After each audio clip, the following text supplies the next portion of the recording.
四川被国家选中成为唯一的战略备份区。明明经济不如沿海突出，无论哪一个方面，在全国都不算靠前，属于不上不下的位置。四川到底是靠什么能得到如此青睐？仅仅是靠当地交通不易，易守难攻吗？这里是知识天地。所谓战略备份区，就是一个国家最后的倚仗。在重大灾害，特别是外敌入侵的情况下，战略备份区就是抵抗这些意外的最后一份保障。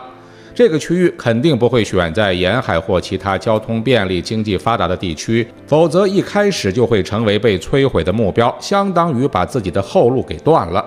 这个地方也不会选择特别落后的地方，否则自己都发展不起来，就更无法保障最后的抗争所需，依然免不了亡国亡种的灾难。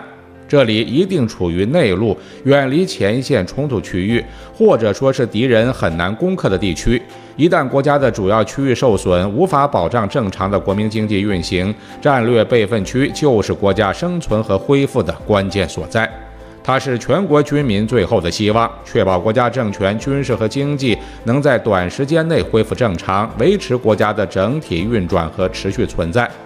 国家设立战略备份区，可不只是给一个地方一份特权，而是基于国家安全和经济的全盘考虑，在国内可以安民心，在国际上可以增强威慑力。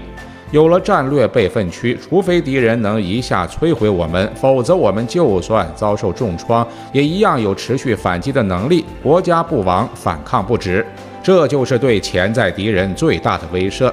目前，不管是世界大国还是军事强国，还没有哪个国家敢说自己能一击必胜。战事一旦拖长，入侵者必然会承受失败的苦果。当然，作为战略备份区，也并非只有一个名头而毫无实际利益。一旦被选中，区域经济建设和发展也会受到扶持。原本就是一个内陆省份，经济未必有多强，但有了这股东风之后，可以推动自身经济发展，也可以带动周边区域发展。如果运作得好，还可以形成新的经济增长点。全国唯一的战略备份区花落四川，那四川到底有什么优势呢？自古至今，但凡外敌入侵，四川一直是抵抗到最后的存在，很多时候也是复国的最后倚仗。宋朝时，中央政府已经被蒙元灭掉几十年了，四川依然在抵抗。蒙古大汗意外死在重庆钓鱼城，还有宜宾凌霄城全体军民壮烈殉国。遇到外族入侵，四川一直都是抵抗最激烈、最持久的地方。满清鞑子肆虐中原时如此，抗日战争同样如此。每次和敌人战斗，川人向来不死不休，无论是被蒙元屠、被满清屠，还是被日寇连续轰炸6年。不是日寇不想屠掉四川，而是因为没有攻入四川的实力，只能通过空袭泄愤。四川以一省之力抵抗蒙古铁骑52年，层层阻击，寸寸挂帆，天府之地处处都有血战。最终，四川1200万人被杀得只剩80万人，几乎全省覆没。面对满清留发不留头的规定，孔圣人的后代立马忘记了身体发肤受之父母，象征性考虑了几天，直接抛弃汉家衣冠，剃成金钱鼠尾，不愧是世修享表的大家族。而川人坚决抵抗，毅然选择不留头。原本繁华的天府之国被杀得旷野千里，绝无人烟，只剩7万老弱妇孺，一如后世之南京。清朝时，湖广填四川不是没有原因的。面对外族的惨烈屠戮，川人始终没有养成投降的习惯。也正是这种血性，让四川扛起重任，也付出巨大代价。抗战时，川军出川，抗日足迹几乎踏遍全国。整个抗战期间，川军作为杂牌军，拿着简陋的武器和少得可怜的补给，毅然决然地走出四川，奔赴全国战场。他们共计参加全国28场大型会战，以敢死队的精神，在战场上屡建奇功，以坚韧不拔的斗志阻挡日寇侵略的铁蹄，以少胜多，以弱胜强，打出了无川不成军的威名和赫赫战绩。中国人向来不缺抵抗精神的，川人尤其如此。虽然在清末民初的军阀混战中，川人被笑称为内战之渣，但在抵抗外敌侵略时却战斗力爆表。四川被中央指定为全国唯一战略备份区，究竟有多重要？目前，四川建立了强大完备的工业体系，能源化工、装备制造、食品轻纺等传统产业发达，电子信息、先进材料、医药生物等先进产业也不遑多让。既有传统制造业，又有高精尖的科技产业，还涉及飞机制造、航空航天和武器装备等多个领域。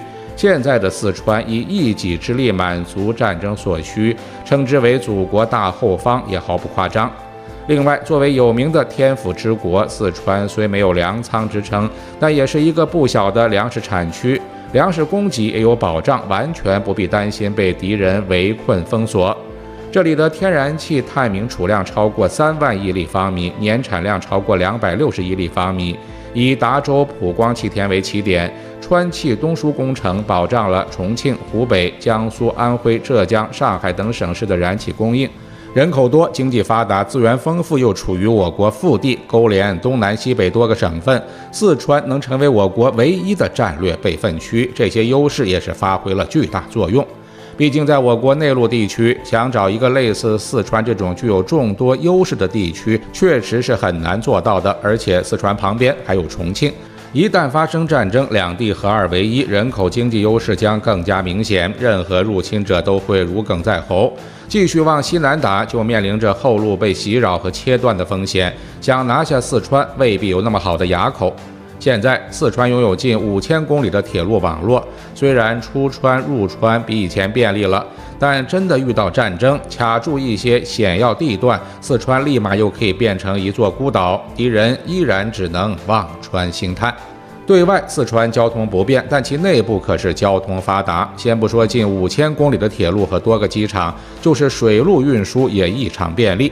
四川境内有岷江、大渡河、赤水河和沱江等多条河流，号称千河之省。内河航运网络发达，水资源丰富，是内陆地区重要的物流集散点。易守难攻，又经济发达，人口众多且产业完备，四川能被中央指定成为国家唯一的战略备份区，其优势自然毋庸置疑。一个让入侵者头疼的四川，不仅增强了国家的安全防卫能力，也是国家在未来战争中有足够回旋余地的关键。对四川而言，这也是一个加速发展的契机，极有可能成为我国经济未来一段时间最亮的仔。